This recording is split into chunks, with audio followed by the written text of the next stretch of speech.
Hello बच्चों, तो आज से हम पढ़ाने वाले हैं ऑनलाइन के माध्यम से चैप्टर 1 का ऑब्जेक्टिव क्वेश्चन। हर दिन आपको मिलेगा 35 से 40 क्वेश्चन मिलेगा। तो पहला क्वेश्चन है, किन्हीं दो धनात्मक पूर्णांक ए और बी के लिए यूक्लिड विभाजन प्रमेयिका के अनुसार अद्वितीय पूर्णांक क्यू तथा आर होते हैं जो समीकरण ए बराबर बी क्यू प्लस आर को संतुष्ट करते हैं।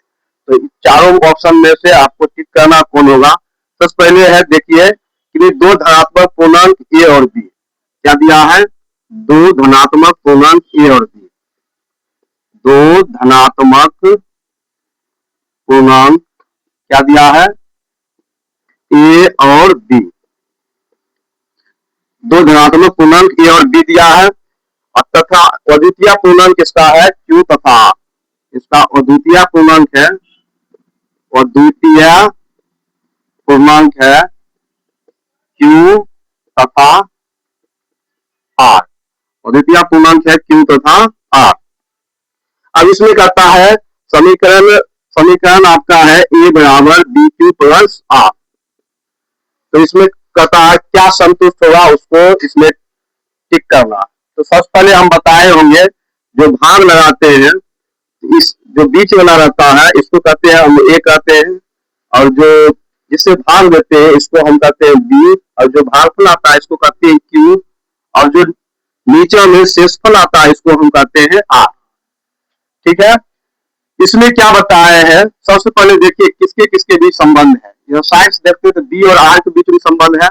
हम बी जो होता है, देख लीजिए बी जो होता है, हम हमेशा बताए हैं बी जो होता है हमेशा आर से बड़ा होता है, क्योंकि इससे भाग देते हुए जो भी नीचे में आता है ये छोटा आता है। जो बी होगा किससे बड़ा होगा, बी जो होगा आर से क्या होगा, बड़ा होगा। बी क्या होगा, आर से बड़ा होगा। और उसके बाद किसके किसके बीच में संबंध है, जीरो और बी के बीच में। ये भी बताया है ये जो बी होता है, बी यानी कि जो हमारा क्या होता है, भाजक होता है। बी जो होता है हमेशा क्या होता है, आर से क्या होता है, जीरो से क्या होता है, बताइए। हमेशा जीरो से क्या होता है, बी जो होता है हमेशा जीरो से, या तो जीरो से हमेशा क्या होता है, बी जो होता है हमेशा जीरो से क्या होता है, बड़ा होता है। जीरो से क्या होता है, बड़ा होता है। बी हमेशा क्या होता है, जीरो से बड़ा होता है। बी हमेशा क्या होता है, जीरो से बड़ा होता है। लेकिन इसमें क्या दिया गया है, देखिए यहाँ क्या था, जीरो था। क्या था, जीरो था। जीरो बी जो होता है, देखिए इसमें थोड़ा सही करते हैं, जीरो पहले लिखते हैं। जीरो से बड़ा या बराबर आर होता है। देखिए आर का मान जो होगा, शेषफल मान या तो जीरो आएगा, नहीं तो जीरो से बड़ा होगा। 1 2 3 4 5 जो भी हो, जीरो से बड़ा होगा या तो बराबर होगा या तो जीरो होगा। कभी भी आर का मान माइनस में नहीं आता है। और आर अभी तुरंत बताए हैं, आर का जो मान होता है बी से हमेशा छोटा होता है, बी बड़ा होता है। आर का मान क्या होगा, बी, आर का मान बी से छोटा होगा। ऐसा किसमें दिख रहा है, ऐसा ऑप्शन में कितना में दिख रहा है, बी में। ठीक है, तो पहला क्वेश्चन हो गया है। तो दूसरा क्वेश्चन पे चलते हैं।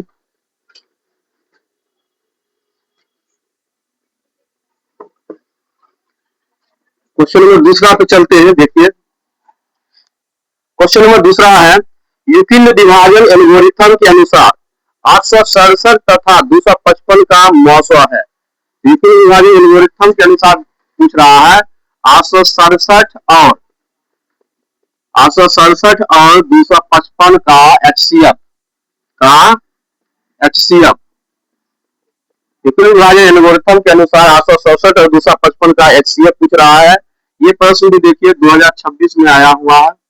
ठीक है, इस प्रश्न का देखिए 4 ऑप्शन है। ए नंबर ऑप्शन है 13, बी नंबर ऑप्शन है 15, सी नंबर ऑप्शन है 17 और डी नंबर ऑप्शन है 51। ठीक है, तो हम बताए थे 867 और 255 यूक्लिड विभाजन एल्गोरिथम के अनुसार बताए थे आपको एचसीएफ निकालने के लिए। हम सबसे पहले बताए थे छोटा संख्या से बड़ा संख्या में भाग देंगे। तो देखिए हल करते हैं। छोटा संख्या क्या है, 255 है, इसको हम 867 में भाग देते हैं। तो सबसे पहले देखिए जो भी होता है भाग में, सबसे पहले एक अंक में लगाते हैं। 255 सबसे पहले 8 में लगाएंगे, 8 में लगेगा, 8 में नहीं लगेगा, ये क्वेश्चन नंबर 2 है। 8 में अगर नहीं लगेगा तो 2 अंक लगाएंगे, 255 है, यहाँ 86 है, ये कम है, फिर भी 2 अंक में भी नहीं लगेगा, 2 अंक में लगेगा, 3 अंक में लगाएंगे तो 255 सबसे पहले 867 में लगाएंगे, तो पहले लगा लेते हैं, मान लीजिए 3 से लगाते हैं, तो 3 से लगाए 3 पच्चीस 15 हो जाएगा, 3 पच्चीस 15 1 16 हो जाएगा, 3 6 1 7, 3 से देखिए कम आया, 4 से लगाते हैं, 4 से लगाएंगे तो बताइए 4 पच्चीस 20 को 0 बाकी 2, 4 पच्चीस 20 और 2 22 हो जाएगा, बाकी 2 4 में 8 2 10, देखिए 4 मान ज्यादा हो जाएगा, हमको ज्यादा नहीं लगाना है, हमको क्या लगाना है, कम लगाना, तो 4 मान ज्यादा हो जाएगा, क्या लगाएंगे 3 मान लगाएंगे, 3 बार कितना 765 है तो 765 देंगे, उसके बाद घटा करेंगे, 7 में 5 घटेगा कितना हो जाएगा 2, 6 में 6 घटेगा कितना हो जाएगा 0, 8 में 7 घटेगा कितना हो जाएगा 1। एचसीएफ हम बताए थे जब तक शेषफल में 0 नहीं आता है तब तक लगता ही है, शेषफल 0 नहीं आने के बाद क्या करते हैं, बगल से संख्या को लिखते हैं, यानी कि जो भाग होता है उसके भाजक को लिखते हैं, तो भाजक इसमें क्या है 255 है, 255 में लगाते हैं, देखिए 102 से हम 255 में लगाते हैं, अगर मान चलिए कि 3 से लगा 102 को, 255 को 102 से 255 में लगाते हैं, अगर 3 बार लगाते हैं तो 3 बार कितना होगा 3 में 6, 3 को 0 से लगाएंगे 0 होगा, 3 के गुना करेंगे 3 होगा, 3 बार ज्यादा हो जाएगा, तो कितना से लगाएंगे 2 बार लगाएंगे, तो 2 बार लगाएंगे, देखिए 2 में 4, 2 को 0 से 2 0 और 2 के 1 से गुना करेंगे तो 2, तो 2 से अगर लगाएंगे तो यहाँ आएगा 204, फिर इसको घटा करेंगे, 5 में 4 घटेगा कितना होगा 1, 5 में 0 घटेगा कितना होगा 0, और 2 में 2 घटेगा तो हो जाएगा, सॉरी 5 में 0 घटेगा तो कितना हो जाएगा 5, और 2 में 2 घटेगा तो कट जाएगा, ठीक है। फिर हम 102 किधर उतारेंगे, 51 को देखिए, 51 को 2 बार लगाते हैं तो डायरेक्ट 102 हो जाता है, उसके बाद देखिए कट जाता है, यानी कि शेषफल में 0 आ जाता है, और जहां हम बताए थे जहां शेषफल में 0 आता है उसी का भाजक जो साइड में होता है वही एचसीएफ होता है, तो बताइए साइड में क्या आया 51 आया, इस प्रकार हमारा आंसर क्या हो जाएगा 51। इस प्रकार दूसरा क्वेश्चन हो गया, तो तीसरा क्वेश्चन पर चलते हैं, तो क्वेश्चन नंबर 3 पर चलते हैं,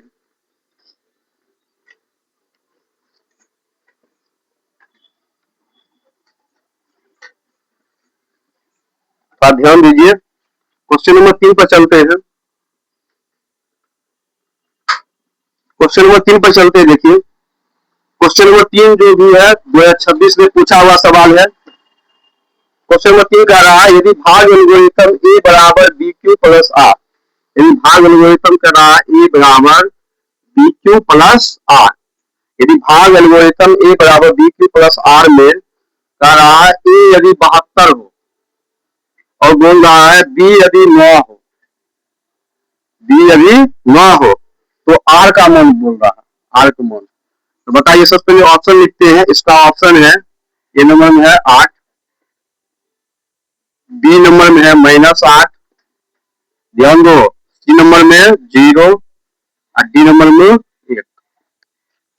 तो देखिए इसको बनाते हैं, हम बताए थे ये जो होता है ये हमारा होता है भाज्य होता है यानी बीच वाला, अब बी जो होता है हमारा क्या होता है भाजक होता है यानी साइड वाला, हाँ आर हमको निकालना है, तो बताइए आर क्या होगा नीचा वाला होगा, आर क्या होगा नीचा वाला होगा, तो नीचा वाला निकालने के 9 से भाग लगाते 72, तो 9 कितना हो जाएगा 72 हो जाएगा, इसको काटेंगे तो क्या हो जाएगा यानी आर, यानी शेषफल कितना आ गया हमारा, आर का जगह पे कितना आ गया 0 आ गया, नहीं कुछ बचा 0 आ गया, आर हमारा क्या हो जाएगा ऑप्शन नंबर क्या हो जाएगा सी हो जाएगा 0, ठीक है। तो क्वेश्चन नंबर 3 हो गया, अब हम क्वेश्चन नंबर 4 पर चलते हैं,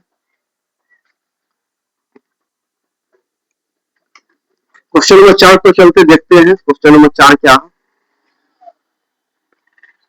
क्वेश्चन नंबर 4 कहता है 7429, क्या कहता है 7429 के अभाज्य गुणनखंडों का गुणनफल है, 7429 के अभाज्य गुणनखंडों के गुणनफल पूछ रहा, तो सबसे पहले देखिए ऑप्शन लिख लेते हैं, ऑप्शन नंबर ए है आपका 17 गुना 19 गुना 23, ऑप्शन नंबर बी है आपका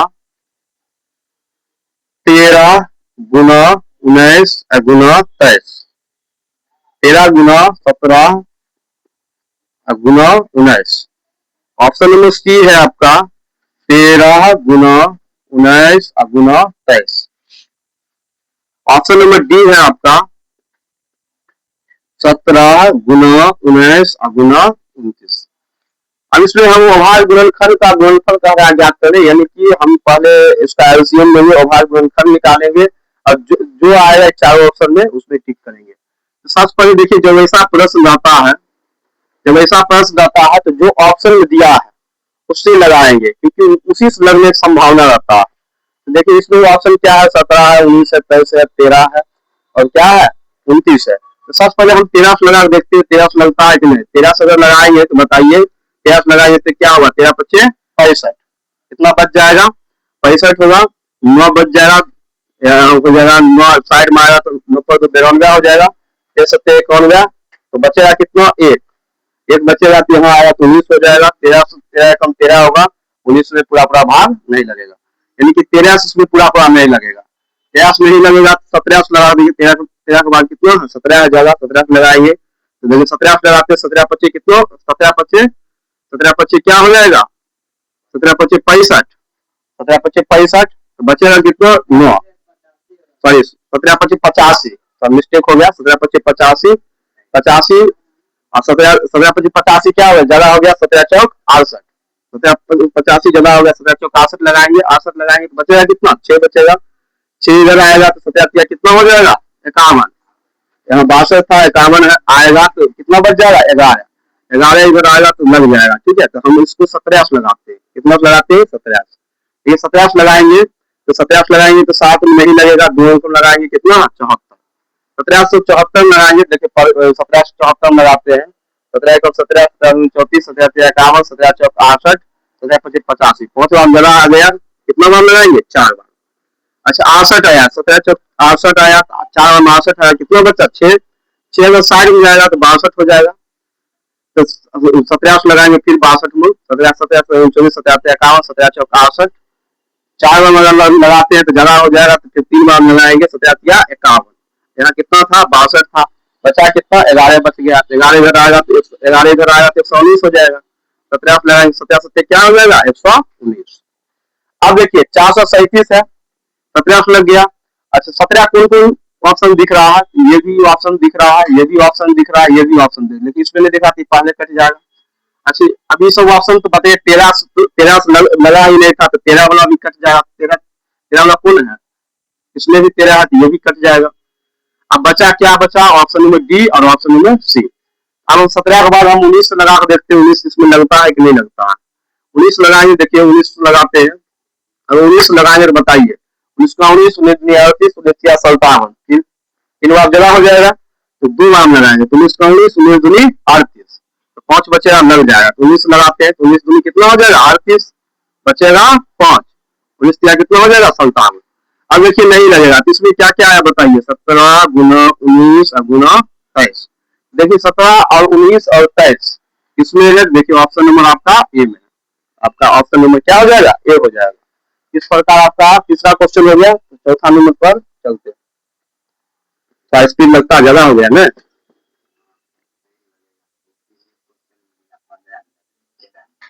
तीनों क्वेश्चन लग गया। चलो क्वेश्चन नंबर चलते हैं 4 पर, क्वेश्चन नंबर 4 पर चलते हैं। क्वेश्चन नंबर 4 ये था, क्वेश्चन नंबर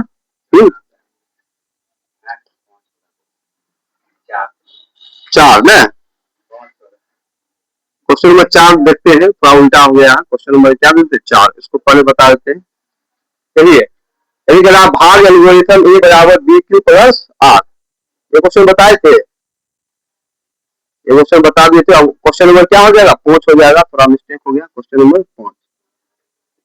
ठीक है, क्वेश्चन नंबर 5, यदि दो संख्याएं ए तथा बी का लौसा तथा मौसा क्रमशः सी तथा डी हो तो, यदि दो संख्याओं ए तथा बी का लौसा तथा मौसा क्रमशः सी तथा डी हो तो दो संख्या है, दो संख्या है, दो संख्या क्या है ए और बी, दो संख्या है ए और बी, इसका लौसा तथा मौसा, लौसा तथा मौसा, लौसा तथा मौसा दिया है, कितना दिया है सी तथा डी।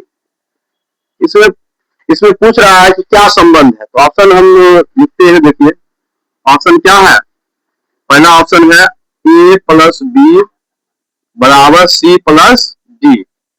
ऑप्शन नंबर बी है ए माइनस बी बराबर C minus D. Option number C है ए बी बराबर C D. Option number D है ए डी बराबर डी सी।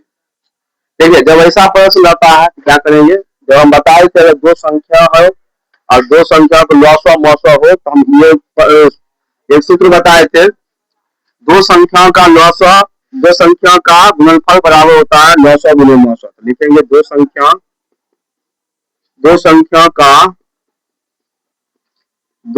का गुणनफल बराबर क्या होता है, लॉसवा गुणे मौसवा। दो संख्या गुणनफल क्या होता है, लॉसवा गुणे मौसवा। तो दो संख्या देखिए, दो संख्या आपका क्या है, ए और बी। दो संख्या क्या है, ए और बी। ठीक है, लॉसवा देखिए, लॉसवा पहले तो लॉसवा कितना है सी, तथा मौसवा बाद में है, मौसवा कितना है डी, तो डी दे देंगे। देखिए यहाँ गुणनफल है तो यहाँ क्या दे देंगे, गुना दे देंगे। अच्छा एक बात बताए, ए और बी गुना करें कितना होगा ए बी, और सी और डी गुना करें क्या आएगा सी डी। ऐसा आप ऑप्शन किसमें मिल रहा, तो ऑप्शन नंबर देखिए सी मिल रहा, आपका ऑप्शन नंबर कितना हो जाएगा, सी हो जाएगा। ठीक है, ऑप्शन क्वेश्चन नंबर कितना हो गया, 5 हो गया। आप क्वेश्चन नंबर कितना पे चलते हैं, 6 पर। ये जितना भी क्वेश्चन है ये सब 2026 में पूछा हुआ सवाल है। अभी जितना भी बताए हैं वो सब 2026 में पूछा हुआ सवाल है। क्वेश्चन नंबर 6 पर चलते हैं। क्वेश्चन नंबर 6 क्या है, 625 के अभाज्य गुणनखंड में 5 का घातांक क्या है। किसका पूछ रहा है, 625 के अभाज्य गुणनखंड में 5 का घातांक पूछ रहा है, 5 का घातांक। ये भी क्वेश्चन जो है 2026 पूछा हुआ। इसका ऑप्शन देखिए क्या होगा, ऑप्शन नंबर ए है 5, ऑप्शन नंबर बी है 6, ऑप्शन नंबर सी है 4, ऑप्शन नंबर डी है 3। इसको देखिए बताते हैं। देखिए 625 के अभाज्य गुणनखंड में 5 का घातांक बोल रहा है। सबसे पहले 625 लिखते हैं, इसका 5 का घातांक, तो पहले इसको अभाज्य गुणनखंड करते हैं और जो भी आएगा उसमें देख लें कितना घातांक है। 625 है तो लास्ट में 5 है, वैसे ही पता 5 लगेगा, 5 लगाते हैं तो 5 लगाए, 5 का कितना हो जाएगा, 5 बचेगा, एक साइड में आ जाएगा तो हो जाएगा 12, 5 दूनी 10, अब 12 था तो 2 बच जाएगा, 2 साइड में आएगा 25। फिर देखिए 5 लगेगा, लास्ट में 5 है, 5 लगेगा, 5 दूनी 10, बचेगा कितना, 2 साइड में आएगा 25। फिर देखिए 25 फिर 5 लगेगा, 25। अरे बताइए 5 कितने बार आया, 1 2 3 4, यहाँ 5 का बराबर कितना हो जाएगा 4। इसमें किसका मोल पूछ रहा है, 625 के बाद गुणनखंड में 5 का घातांक पूछ रहा है, 5 का घातांक कितना हो जाएगा 4, क्योंकि घातांक पूछ रहा है तो ऊपर वाला होगा, ऊपर वाला को ही घातांक करते तो ऑप्शन नंबर क्या हो जाएगा, सी 4 हो जाएगा। ठीक है, इसी प्रकार हम चलते हैं अब क्वेश्चन नंबर 7 पर।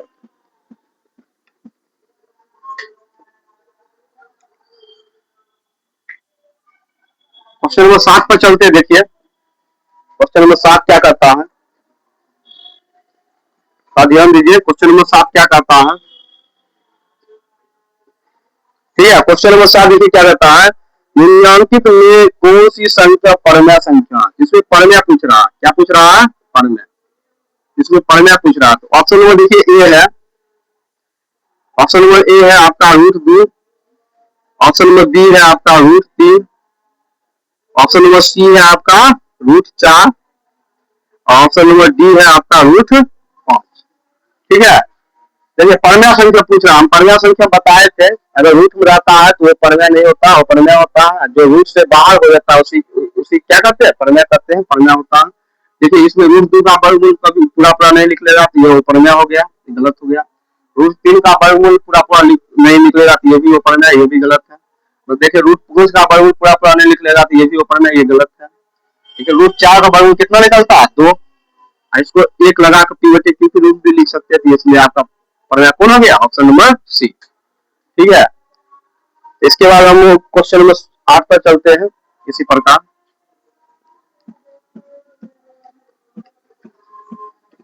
जितना बता रहे हैं आपको समझ आ रहा है, ध्यान दो। क्वेश्चन नंबर 8 देखो क्या है। क्वेश्चन नंबर 8 कला वैसी संख्या जिसका व्यापक रूप क्या है, P बटे Q। व्यापक रूप मतलब होता है जिसको लिखा जा सकता है, किसमें, P बटे Q के रूप में लिखा जाता है। जहां P और Q क्या है, पूर्णांक है। जहां क्या है बताइए, P और Q क्या है, पूर्णांक है। यहाँ देखिए P और Q क्या है, पूर्णांक है। Q बराबर नोट जीरो, Q बराबर नोट जीरो है। ऐसा Q बराबर नोट जीरो है तो कहलाती है। पहले ऑप्शन लिखते देखिए, पहला ऑप्शन है आपका सम संख्या, पहला ऑप्शन है सम संख्या, दूसरा ऑप्शन है विषम संख्या, दूसरा ऑप्शन क्या है, विषम संख्या। ऑप्शन नंबर सी है परमेय संख्या, परमेय संख्या। ऑप्शन नंबर डी है अपरमेय संख्या, अपरमेय संख्या। देखिए हम बताए थे ऐसी संख्या जिसको P बटे Q के रूप में लिखा जाता है, और P और Q क्या है, पूर्णांक है, और Q बराबर नोट जीरो है, उसे हम देखिए परमेय संख्या कहते हैं, जिसको P बटे Q के रूप में लिख सकते हैं, और Q बराबर नोट जीरो है, उसको हम कौन सा संख्या कहते हैं, परमेय संख्या। क्वेश्चन में कितना हो गया, 8। इसी प्रकार हम क्वेश्चन नंबर 9 पर चलते हैं।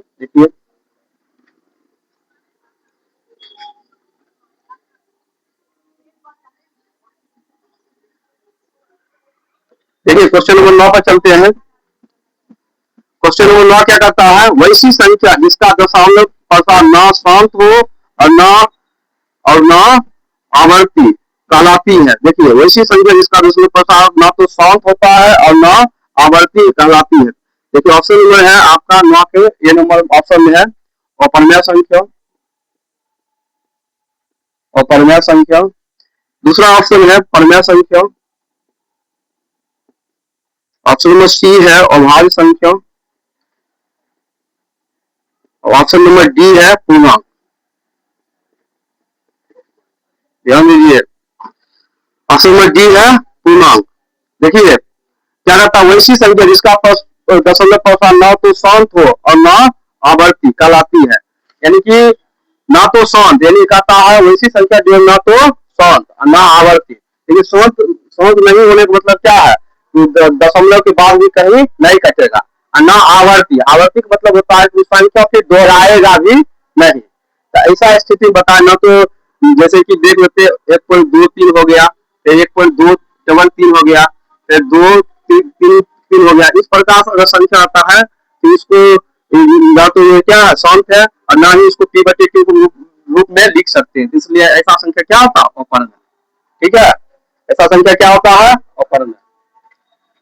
क्वेश्चन नंबर 8 क्वेश्चन नंबर कितना है, ये क्वेश्चन नंबर 9 है। ठीक है, क्वेश्चन नंबर कितना है, 9 है। अब इसी प्रकार क्वेश्चन नंबर 10 पर चलते हैं।